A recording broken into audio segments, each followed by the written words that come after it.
মসজিদের মধ্যে হতেই পারে, কিন্তু সেটা স্পিকার দিয়ে হবে, চোঙা দিয়ে হবে না। গভর্নমেন্টের একটার পরে একটা যে ডিসিশন নিচ্ছে, এরা নানা রকম যুক্তির আড়ালে তারা যে একটা সাম্প্রদায়িক মনোভাব নিয়ে বিভিন্ন পদক্ষেপ নিচ্ছেন, এটা বোঝা যায়। নানান রকম মুখোশ ব্যবহার করার চেষ্টা করছেন যাতে তাদের মুখ রক্ষা হয়। কিন্তু এই যে মসজিদে আজান, এইটা শব্দ দূষণ এ তো চলছে বহু বছর ধরে, শত বছর ধরে।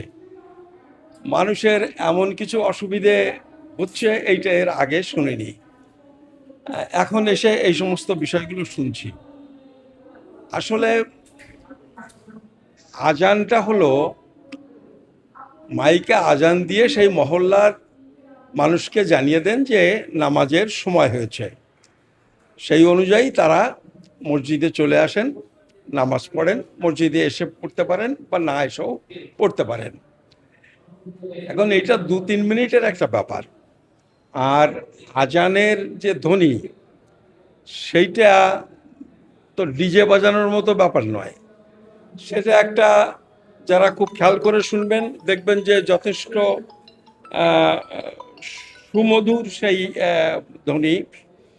ফলে এইটা মানুষের খুব খারাপ লাগে, মানে যদি মানুষ যদি বায়াস না হয়, খুব খারাপ লাগারও কথা নয়, মানুষের খুব ডিস্টার্ব হয় এরকমও ব্যাপার নয়, শব্দ দূষণেরও ব্যাপার নয়। আর তারপরে বিষয়টা হচ্ছে যে আইনের কথাও বলছে, তারা বলছে যে আইন মেনে করছে তারা। হ্যাঁ, আমরা এটা জানি যে আইনে শব্দের মাত্রার একটা লিমিটেশন হাইকোর্ট করে দিয়েছিল, তো সেটা তারা বলতে পারে যে এত ডেসিমেল এর বেশি আপনারা চালাবেন না।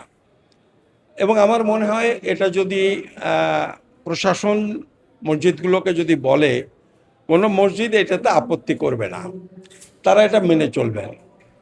কিন্তু এরা খুলে নিতে বলছেন, অথবা পুলিশ দিয়ে এটা খুলে দিচ্ছেন। আসলে এগুলো দিয়ে যেটা করার চেষ্টা করছে, তাতে মানুষের সুবিধার জন্য নয়, শব্দ দূষণ বন্ধ করার জন্য নয়, এরা এটা দেখাবার চেষ্টা করছে আমরা কতটা মুসলিম বিরোধী। কারণ তাদের যে সাপোর্টার, তাদের যে জনভিত্তি তারা তৈরি করেছে, একেবারেই একটা মুসলিম বিরোধিতা হচ্ছে তার মৌলিক জায়গা, মানে মূল জায়গা তাদের মুসলিম বিরোধিতা। এর মধ্যে অন্য এই দুর্নীতি বলুন, উন্নয়ন বলুন, এর কোনোটা কিছু নয়, ওইটাই হচ্ছে মূল ভিত্তি। ফলে সেই মূল ভিত্তিটাকে রক্ষা করবার জন্যে এই মানুষজনকে মুসলিম বিদ্বেষী, আরও বেশি মুসলিম বিদ্বেষী তৈরি করার জন্যে, সাম্প্রদায়িক মেরুকরণ ঘটানোর জন্য তারা এইগুলো করছেন। আমি মনে করি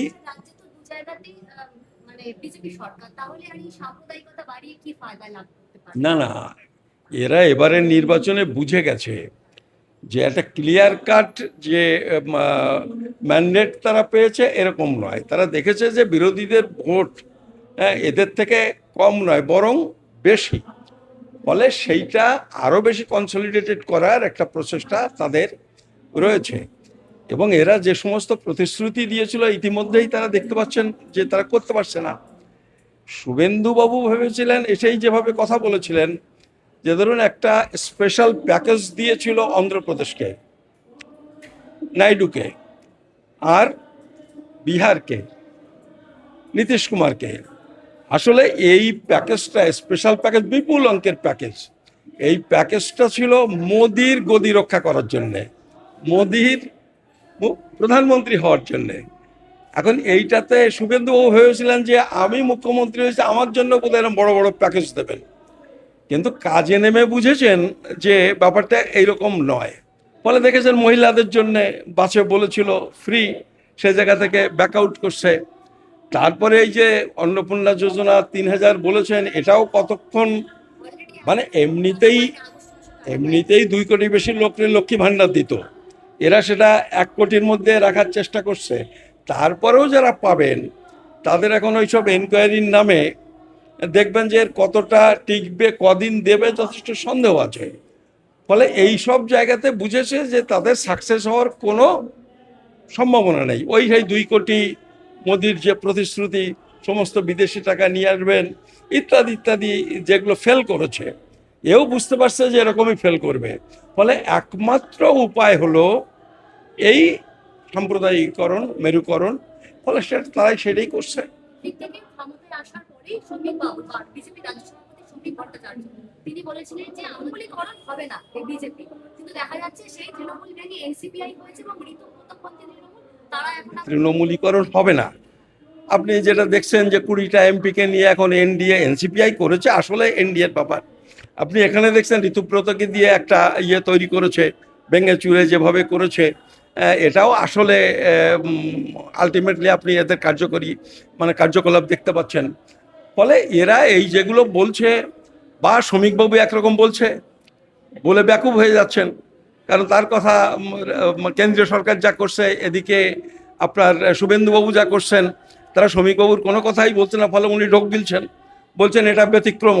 তা ব্যতিক্রম যদি এটা হয়, এই যে তৃণমূলীদের নিয়ে নেওয়া, তা এটা নিয়মে ব্যতিক্রম থাকে, কিন্তু কখনো কোনো নিয়ম কি ব্যতিক্রম দিয়ে শুরু হয়? দেখেছেন কখনো ব্যতিক্রম দিয়ে শুরু হয়? ফলে বিজেপির লোকজন আপনি দেখবেন একেবারে নিচতলা থেকে উপরতলা পর্যন্ত, এদের কোনো কথাতে যে বিশ্বাস করবে, যে ভরসা করবে, এই লক্ষ্মীর ভাণ্ডারওয়ালারা এখন কান্নাকাটি করছেন, বিশ্বাস ভরসা করলে ডুবতে হবে। কিন্তু বিজেপি তো বলেছিলেন যে ভয় আউট ভরসা ইন। আপনার কি তাই মনে হচ্ছে এই রাজ্যে কেউই কোনো জায়গাতেই আজকে কথা বলতে পারছেন না? পঞ্চায়েতে নির্বাচিত প্রতিনিধিরা পঞ্চায়েতে গিয়ে তারা রেগুলার কাজকর্ম করতে পারছেন না।